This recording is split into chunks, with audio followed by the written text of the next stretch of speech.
Alright guys, I'm gonna make a quick video this morning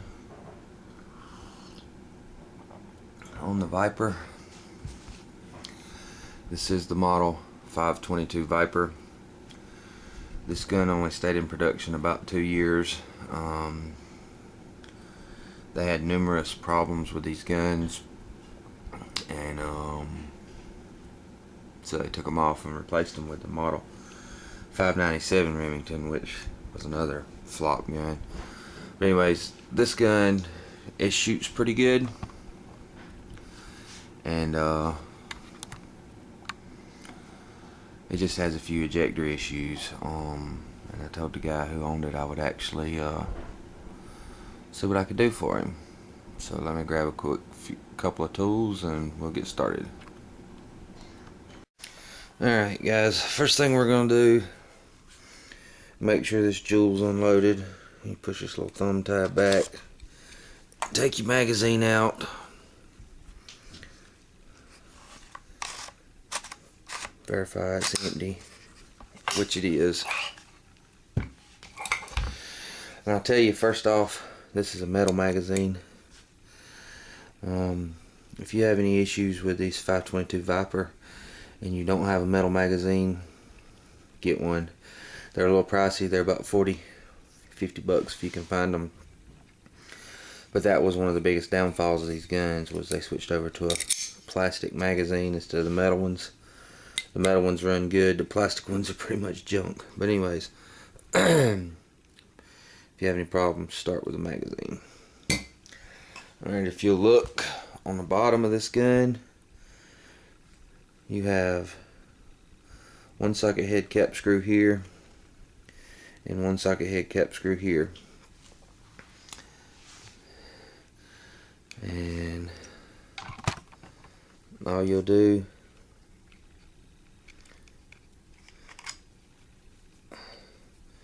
is turn these two screws out.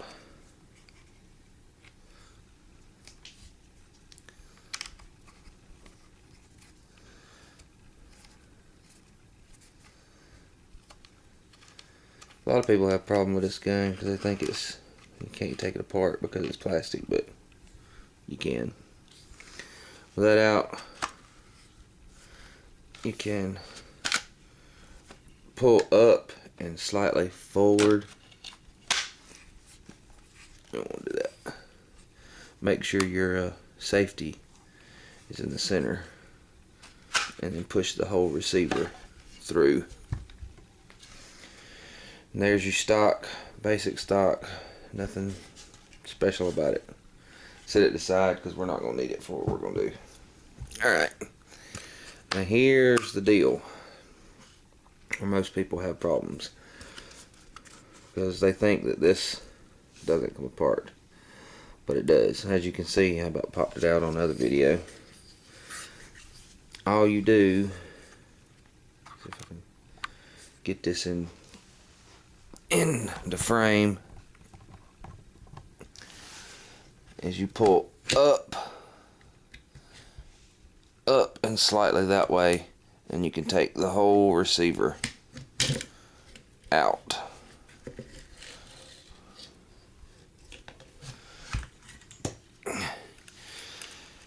Now here's what you want to notice. I flipped it back over. These are color coded. One's red, one's black. The red one goes with the thicker spring, and it just slides out. That's all it does. These just pop out.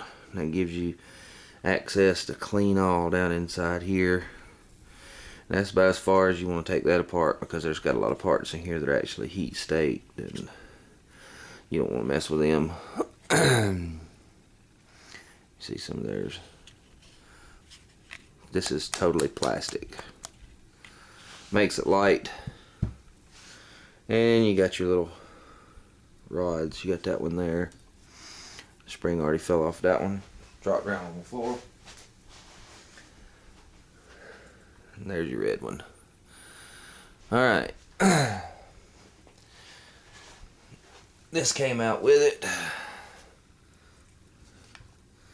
I'll show you. If yours comes out, you need to put it back in.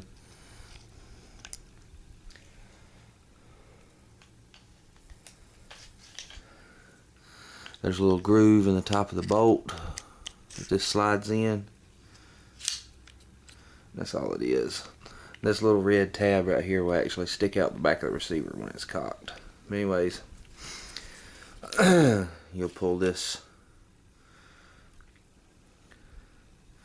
out, and you'll pull out on your, pull back to your bolt.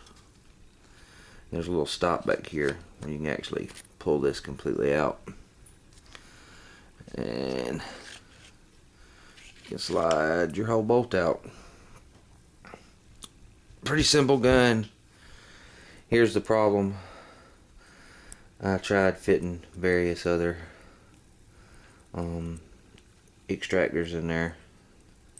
This one you can see is just too short. It's not giving any kind of pressure. So we're going to put the, I mean it's too long. So we're going to change that out. In fact, I'll pop it out right here. Let my parts go shooting everywhere. Got a little retainer plunger, and you've got a spring in there that I didn't bring one of my picks out or anything, but you can see in there you've got a little spring. Pull it out, and your plunger just sticks right back in there. And then if your extractor, if you had the right one, this was one that I'll show you I fitted. And it's too short. This is actually out of a Ruger. I've tried a couple, been experimenting with this gun, and this is the one actually I took out of a Mark II and tried to put in there. It don't fit. Cut it just a little bit too short, but even if it was, it's still a little too long on this end. So I just got one out of a Remington Model 514. I believe it'll be just the right size. But for all intents and purposes, you'd slide that back in there. But since I'm going to replace it, I'm going to leave it out. And now I'll stop the video here, and I'll make another one on showing you how to put it back together.